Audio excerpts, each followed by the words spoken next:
थंडी चालू झालेली आहे आणि आपण प्रत्येक वेळेला थंडीमध्ये वेगवेगळे सूपचे पदार्थ करून पीत असतो. त्यातलाच हा एक पदार्थ म्हणजे बीटरूट रस्सम किंवा तुम्ही याला बीटचं कढणं सुद्धा म्हणू शकता.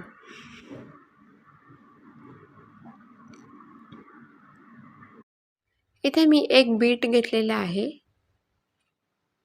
त्या बीटचा पुढचा आणि मागचा भाग दोन्ही व्यवस्थित कापून घेतला आहे. त्याला माती असते खूप म्हणून. आता हे आपण जे बटाटे सोलतो त्याच्या साहाय्याने पूर्ण सोलून घेतलंय. त्याच्यानंतर याचे छोटे छोटे तुकडे केलेले आहेत. इथे गॅसवर पातेलं ठेवलंय. पातेलं छान गरम झालं की याच्यामध्ये मी पाणी घातलंय. हे बीटचे आपण जे तुकडे केलेले होते ते त्याच्यात घातलेत.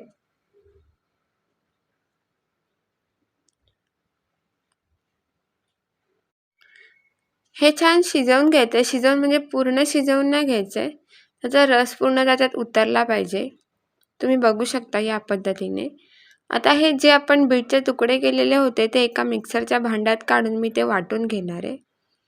इथे मी कढई तापत ठेवली आहे. कढईमध्ये 4 छोटे चमचे तेल घातलंय. तेल छान कडकडीत तापलं की त्याच्यामध्ये मोहरी, अर्धा चमचा मोहरी घातली, अर्धा चमचा जिरं आणि 7 ते 8 लसणाच्या पाकळ्या तुकडे करून घातले. कढीपत्ते घातलेत 5 ते 6. कढीपत्ता आपल्याला इथे तोडून घालायचा आहे. ही गोष्ट लक्षात ठेवा फक्त. आता आपला लसणाचा गुलाबी रंग येईपर्यंत ते थोडंसं परतून घ्यायचंय. त्याच वेळेला मी इथे 3 हिरव्या मिरच्या मधून कापून घेतल्या. आता मी जे बीटचा ज्यूस करून घेतला होता तो घातलाय.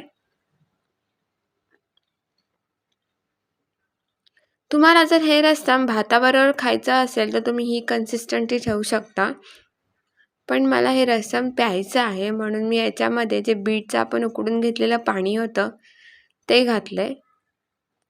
आता आपण याच्यात काही चवी ॲड करणार आहोत. हळद, पाव चमचा हळद आहे.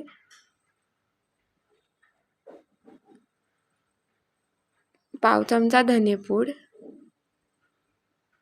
अगदी थोडीशी जिरेपूड घातली आहे मी. आता हे व्यवस्थित मिक्स करून घेऊया आपण पहिले. चवीपुरतं मीठ,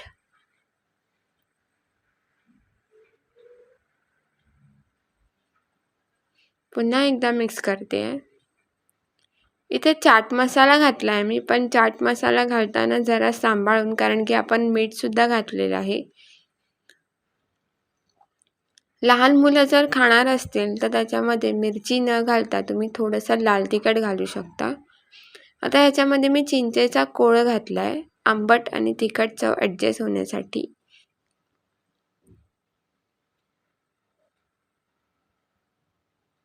पुन्हा एकदा व्यवस्थित ह्याला उकळी आणते. बारीक चिरलेली कोथिंबीर घातली आहे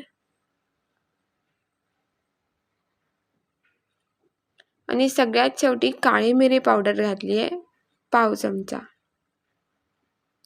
हे मिश्रण व्यवस्थित मिक्स करून झाल्यावर आता मी हे सर्व करते. लहान मुलं सुद्धा हे व्यवस्थित पिऊ शकतात. बारीक चिरलेली कोथिंबीर घातली आहे.